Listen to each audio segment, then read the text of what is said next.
Hello, my name's Ed Caneen and I'm the co-principal of South Wales Baptist College in Cardiff.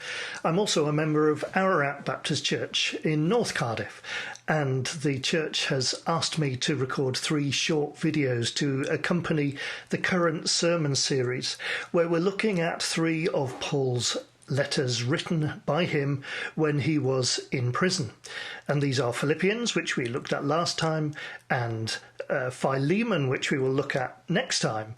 And today we're looking at the letter to the Colossians.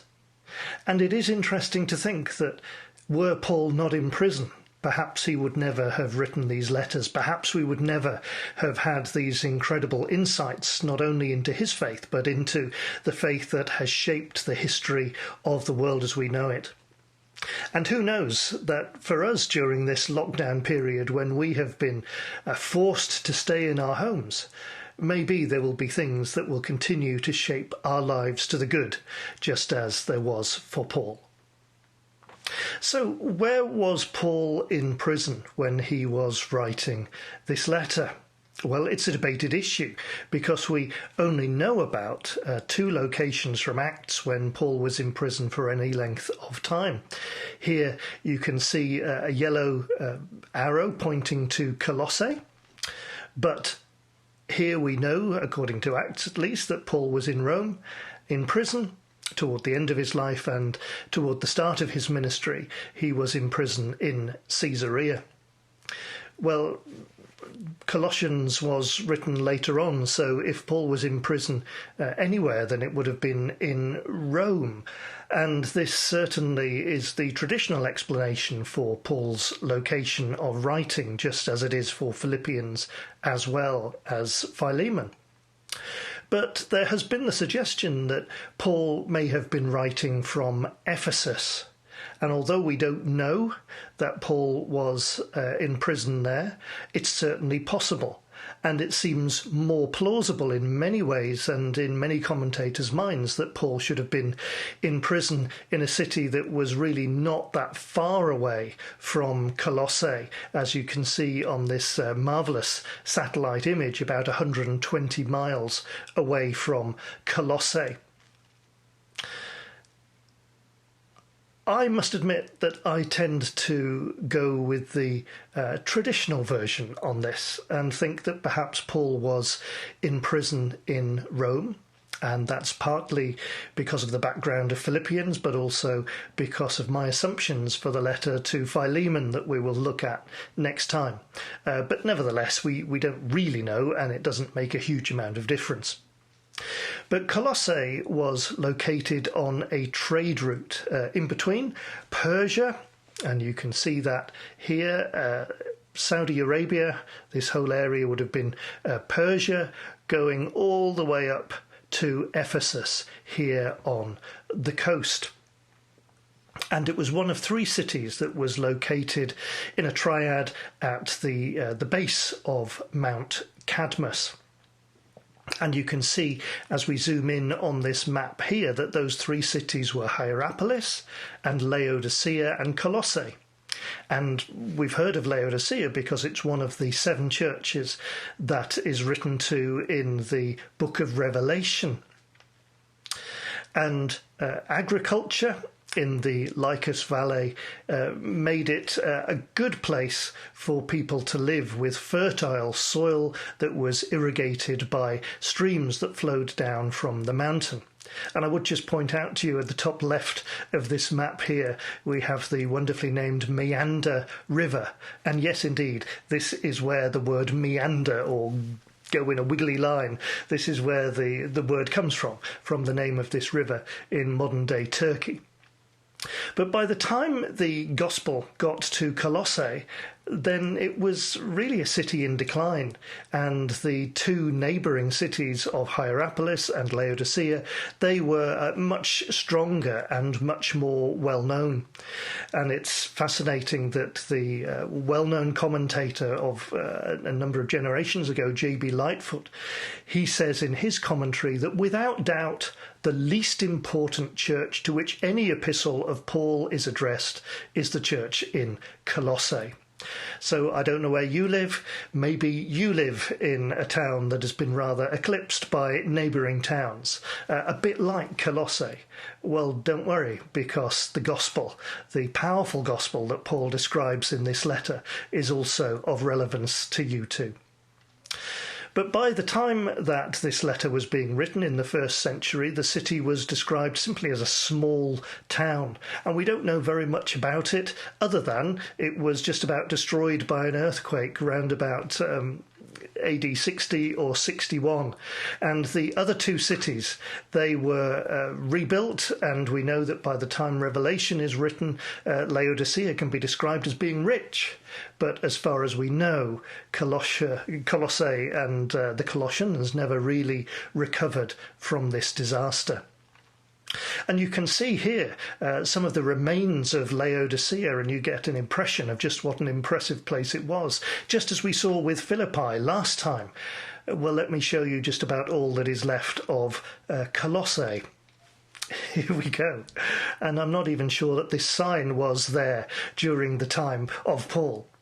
But you can just about make out in the background this mountain, Mount Cadmus, and it was from this mountain that the streams of ice-cold pure water ran that get mentioned in the letter to the Laodiceans, and they would have benefited from them in Colossae as well.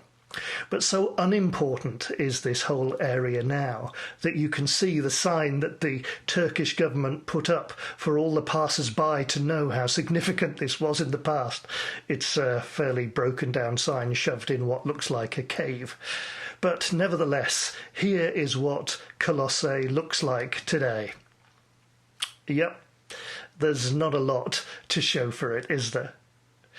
But what we do know from this period is that probably there was a fairly sizable Jewish population in the Lycus Valley. And this is probably why the three churches started up during this period, just as we see elsewhere in the empire. Paul himself didn't found the church in Colossae, and we have no record that he ever actually went there. Nevertheless, he has, as Paul puts it in the opening chapter, he's heard of their faith, hasn't seen it for himself, but he does seem to know some of the people in the church, and assumes that some of the people in the church will know the people who send their greetings to them. So who is the letter to and who is the letter from? Well, let's look at the text itself. And what we can see here is, just as in the letter to the Philippians, it comes from Paul and Timothy. And so Paul's letters, as we have seen before, are not just from Paul, but they're a kind of a team effort. Part of Paul's missionary team has worked on producing this letter. And it's written to the saints, the faithful brothers and sisters, those who are set apart for God's use in Colossae. But it's interesting, just at the end of this letter, we get Paul saying, "I, Paul, write this greeting with my own hand." In other words, Paul has signed the letter, but he hasn't written it himself. And this would be entirely normal, that you would have a scribe write a letter for you.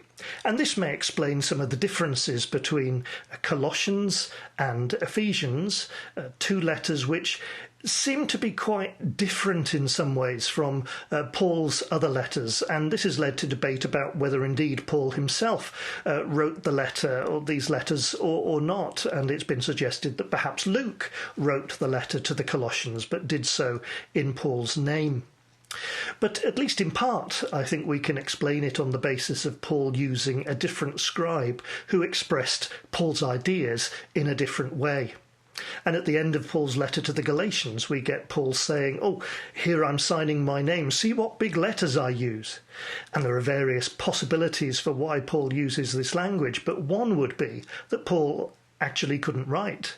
You know, he could write enough to write his name, but he couldn't have written a letter himself. He could read, but he couldn't write, and this was not unusual in the ancient world. And so Paul used various scribes, some of them perhaps trained scribes, others perhaps not, just Christian brothers or maybe even sisters who were able to write for Paul. And probably somebody different was used for this letter to the Colossians. But towards the end of the letter, Paul mentions lots and lots of people who are with him wherever it is he's in prison, perhaps in Rome, and he asks that he sends greetings to the Colossians on their behalf. He mentions, for example, Luke and Mark, who we know much better because of the Gospels that are in their names. We almost get the impression that Paul was having a kind of a lockdown party wherever he was, and we'll look into this a little bit more when we see the letter to Philemon next time. But I just want to draw your attention to two figures mentioned in these final greetings in chapter 4, Tychicus and Onesimus. It says here, Tychicus will tell you all the news about me. He's a beloved brother, a faithful minister, a fellow servant in the Lord. I have sent him to you for this very purpose, so that you may know how we are, and that he may encourage your hearts. And almost certainly, Tychicus was the letter carrier. He was bringing Paul's letter from Paul, whether he was in Ephesus or Rome or wherever. He was bringing it to the church in Colossae. And these letter carriers, probably their role was to read out the letter in the congregation, but we don't know how much they also interpreted the letter, perhaps explaining some of Paul's difficult bits or saying why Paul said what he did. But we notice also that here is Onesimus mentioned. He is coming with Onesimus, the faithful and beloved brother who is one of you. In other words, he's part of the congregation there. They will tell you about everything here. They'll bring the news from Paul over and above what has been written in the letter. And we'll see Onesimus featuring much more significantly in the letter to Philemon next time. But let's just notice that he's described here as a faithful and beloved brother. But I want to draw attention to just one feature in the opening few verses of Colossians. Colossians 1 verses 9 to 10, which begins by saying, "We've not ceased praying for you." And it would be interesting to do a study about what are the things that Paul prays for in his letters. Certainly it's a fascinating insight into the things that mattered to him. But what he says is, "We have not ceased praying for you, asking that you may be filled with the knowledge of God's will in all spiritual wisdom and understanding, so that you may lead lives worthy of the Lord, fully pleasing to him, as you bear fruit in every good work, and as you grow in the knowledge of God." It's a short statement, but actually it tells us quite a lot.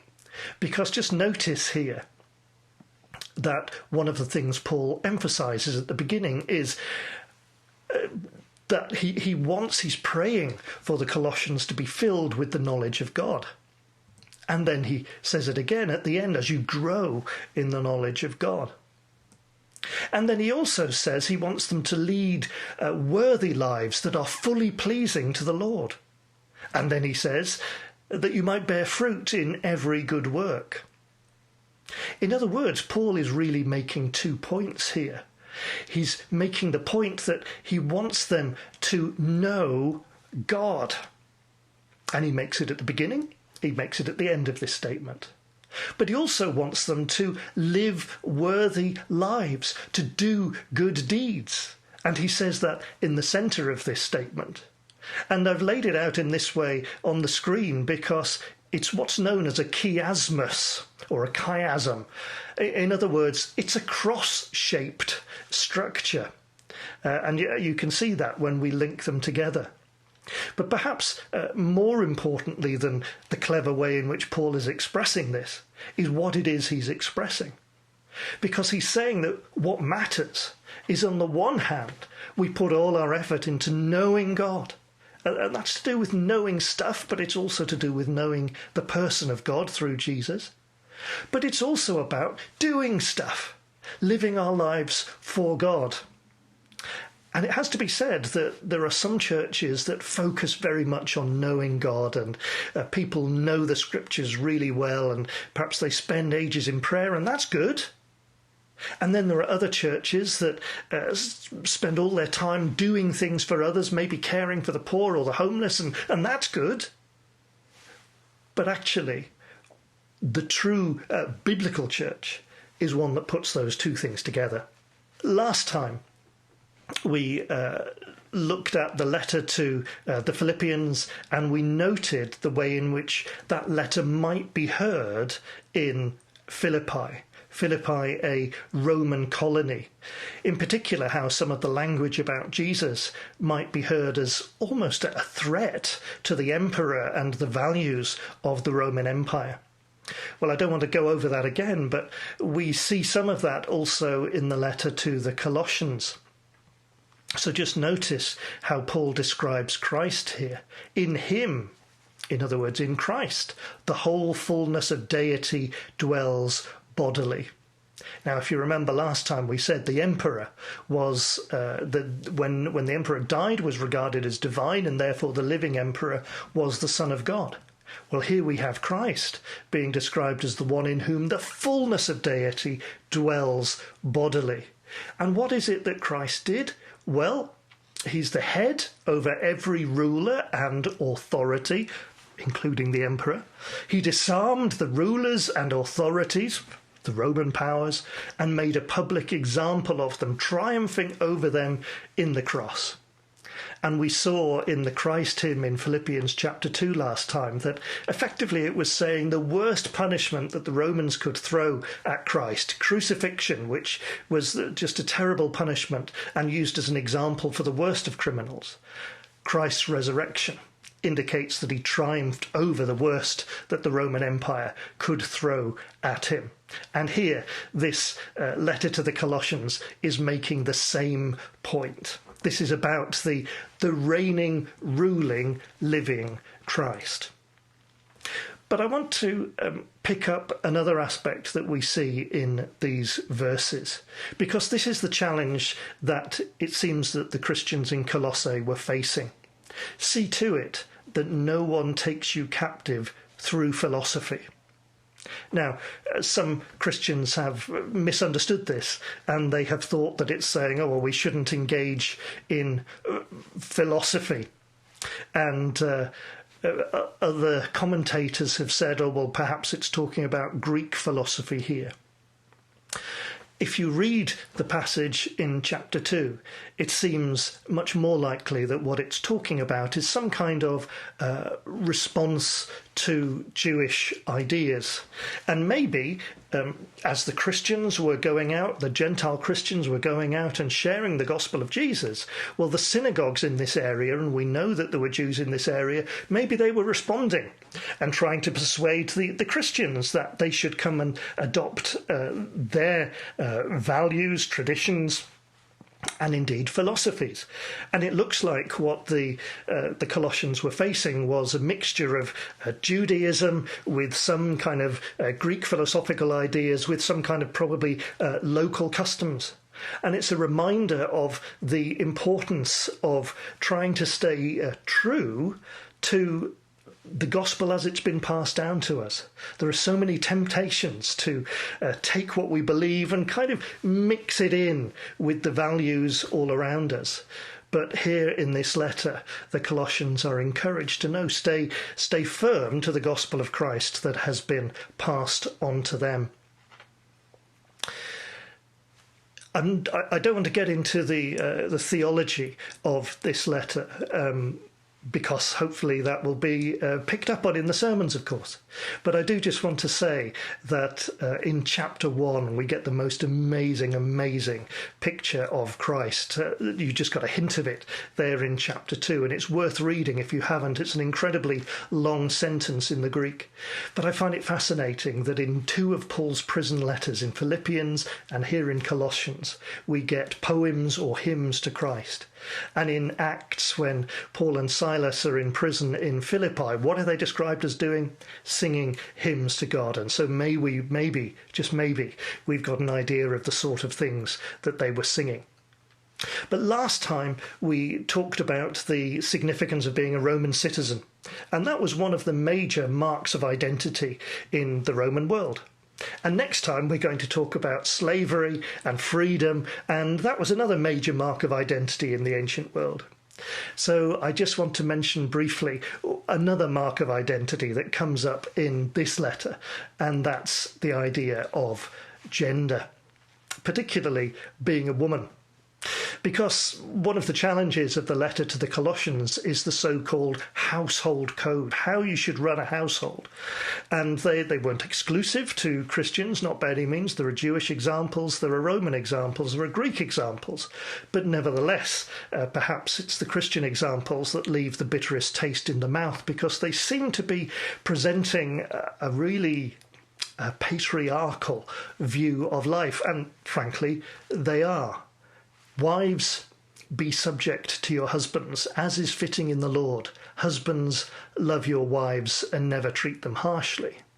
Well, at least the husbands are told to love their wives and not to treat them harshly, which presumably they were doing, or he wouldn't have to say this. But nevertheless, wives, be subject to your husbands, as is fitting in the Lord. Well, let me say something about what it was to be a woman in the ancient world. Well, certainly as far as childhood is concerned, women were not or girls were not as valuable as boys, and they were often abandoned because whilst you would want a boy because he could work for the family, girls could not. They were mouths to feed, and often, therefore, women were killed, females were killed in childbirth. Girls were not educated because it wasn't seen as being worth it in general. What really mattered was that a girl would become married, and they would be married in their teenage years. And we see that with Mary in the Bible. So women were typically married perhaps round about the mid-teens, maybe sometimes earlier teens, sometimes later teens. But the husband would typically be around 30 years old. Ideally, a woman's place was in the home. And so when ideal pictures of women are described, of course by men, they are being pictured as women who stay at home, who are involved in the household, who sit spinning wool. This is a very common image. But if you were a poor woman, and of course the majority of people in the Roman world, they were poor, then you would have to work with your husband and with everybody else in the family to try and make ends meet. And if you were in a rural area, that meant, of course, working the land. But if you were in an urban area, well, it meant working in some kind of trade. And we see that with Priscilla and Aquila, Priscilla being the woman in the Acts of the Apostles, where they work in the same kind of trade as Paul did. So they are leather workers. A woman would be expected when she got married to take on the religion, the values of the husband, although normally you would get married within your own religious tradition. And at whatever age you were, you would be under the power of a man. So as a girl, you'd be under the power of your father. If your father died, you'd be under the power of your brothers. If you got married, you'd be under the power of your husband, and so on. This is the common picture that we get of women in the ancient world. And surely it is right. Surely this is the experience of many women. It's just fascinating that it's not the whole picture that we get of women in the New Testament. Because we get a number of women mentioned without their husbands.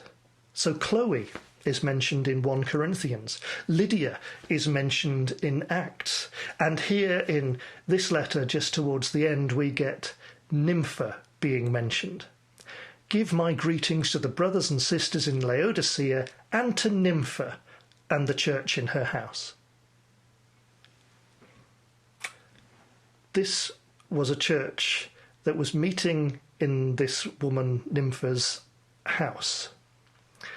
Her husband isn't mentioned. We don't know whether she was married. Perhaps her husband had died. Perhaps she wasn't married. But she was wealthy enough to have a house for which she was responsible, and the church was meeting in it. Who was the leader of that church? I guess it was Nympha. It was her house, after all. And so when we read the household codes in chapter 3, that would appear to give a very patriarchal and hierarchical setting for the household, which would have been the case, the normal case.